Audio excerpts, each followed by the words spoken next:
I feel like mental health, I don't think it was taken as seriously like 5 years ago, 10 years ago, even 3 years ago as it is now. I feel like it's definitely become more of a thing.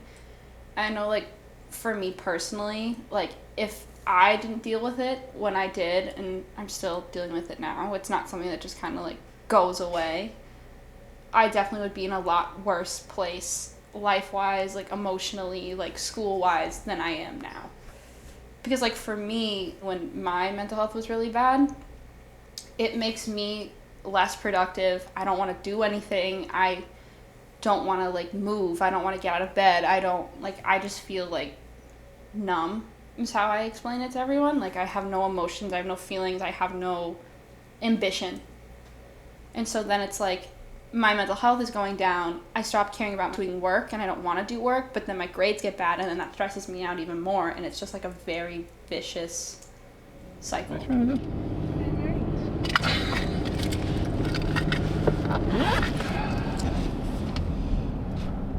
What's that? Nice hair. Thank you. Nice clip. Thanks.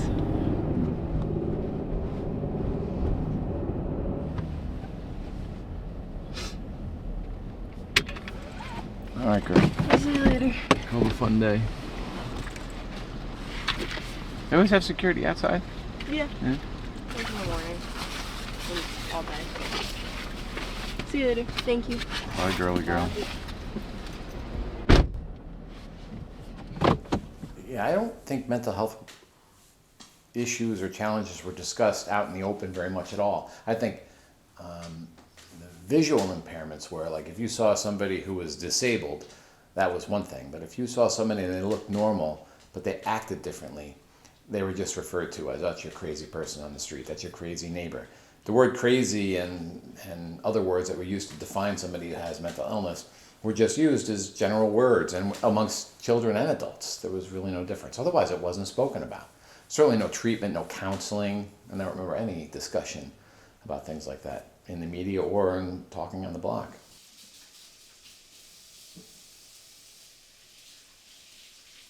Back in the day, so we say, it was more like, how was your day? Good. Okay, and somebody left it at that. Or bad. Oh, okay, what was bad? Then you'd say maybe what was bad, or maybe you wouldn't. I feel now, as a parent, I'm more trying to ask the right questions. I feel I am more open, more verbal, in tune to my kids. Even if they're in tune to technology and distracted all the time, I find myself trying to bring them back.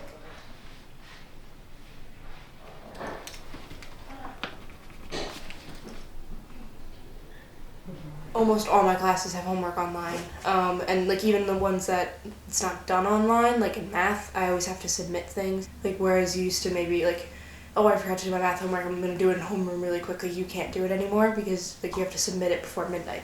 So then I feel like that, along with like procrastination, kind of compounds, and you're like, but I don't know. I mean that happens anyway, but I feel like with technology, it's kind of like it's always in the back of your mind because you're always like seeing it, you're always thinking about it.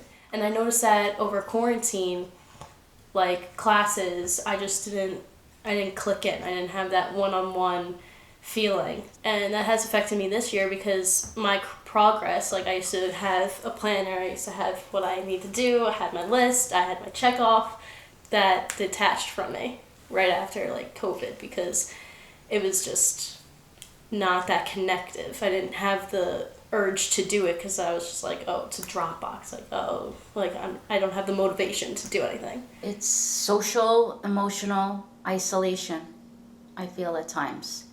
And I see it all the time, you know, with work, with kids, my own kids. It defines their joy or defines their sadness. It makes them feel sometimes, what I witness, is they don't know how to feel. There's too much instant gratification with certain things. There's too much non-feeling, superficial ways of technology. It does destroy a lot of people, I think. Finding the balance, like how do we like embrace this speed of light that we're, you know, and keep humanity and keep emotion. We're human beings. We have emotion. I don't think, and no matter how hard you try, you can't escape technology. Like it's everywhere. You look now, like everywhere. But I think if you want to escape the social aspect, you can. Like you can delete Instagram, you can delete Snapchat, you can delete Twitter, you can delete this, that, and the other. But also at the same time, then you're losing, I think, connection with the outside world, because I'd say now everyone gets their news online. I don't know a lot of people that still like sit down and watch the news anymore.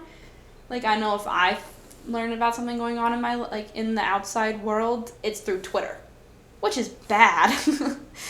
But like no one's picking up a newspaper anymore and like getting the daily rundown. It's like through Twitter or Instagram. So like you can cut that off, but then I think you're gonna be isolated in a sense.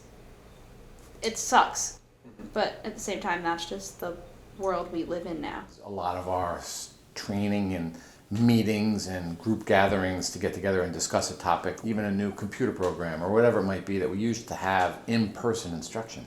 Now everything has gone way of video. To sit in a classroom and interact with others and see an instructor in front of you talking in real time, in real place, in the room with you, fell apart. And I think with that, a lot of learning went out the window. You'll turn on your Zoom or your Microsoft Teams and listen, but be interrupted, walk out of the room, keep it running because you're getting credit based on what's logged in, but you're not, in your head, you're not logged in.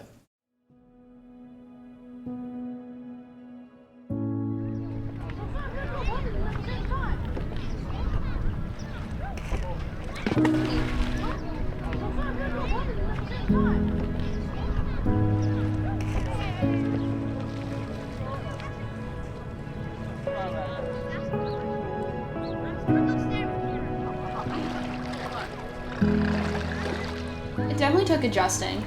Like, I know freshman year when I got here, it was either like my head was either like we deal with school stuff or we deal with outside of school stuff. Like, you can't do both.